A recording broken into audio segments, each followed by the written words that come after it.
it's Pam with Organizer AZ 911 here with 3 ways you can help get your spouse to stay organized.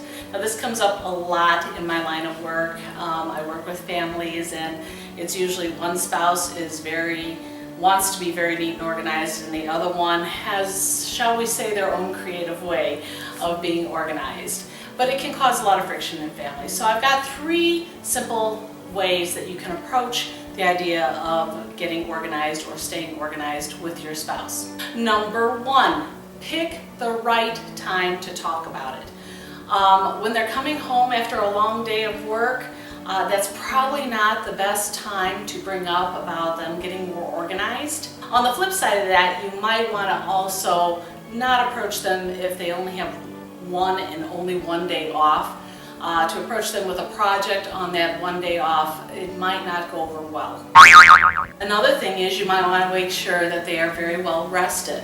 Sometimes we all do it. We have times that we have 2 or 3 nights that we're not sleeping well, or we have to stay up late working on something and we're really overtired. That is also not the best time to approach it. And you might also want to make sure that there are no other tasks that your spouse has to get to first before approaching the idea of getting organized. So like I said, the number 1 thing you want to do is remember about picking the right time to approach them.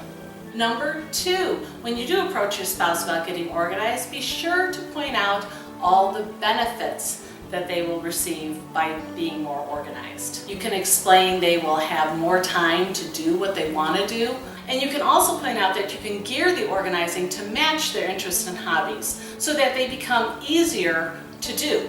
Number 3, when trying to help your spouse get more organized, always remember that we never think of our own stuff as clutter.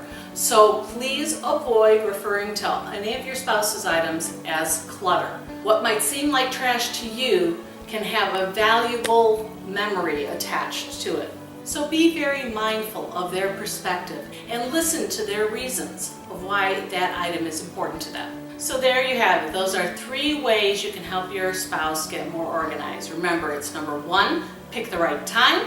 Number 2, point out the benefits of getting organized. And number 3, remember that their stuff should not be considered clutter. It might be very valuable to them. So remembering those 3 tips can help you approach a sensitive topic like getting organized with your spouse. Okay, I hope those tips helped. If it did, please give it a big old thumbs up. Poke that like button below. And if you're new to my channel, go ahead and poke that subscribe button as well. And ring the bell so that you know when I'm uploading new videos. I'm Pam with Organizer AZ 911. I'll see you next time.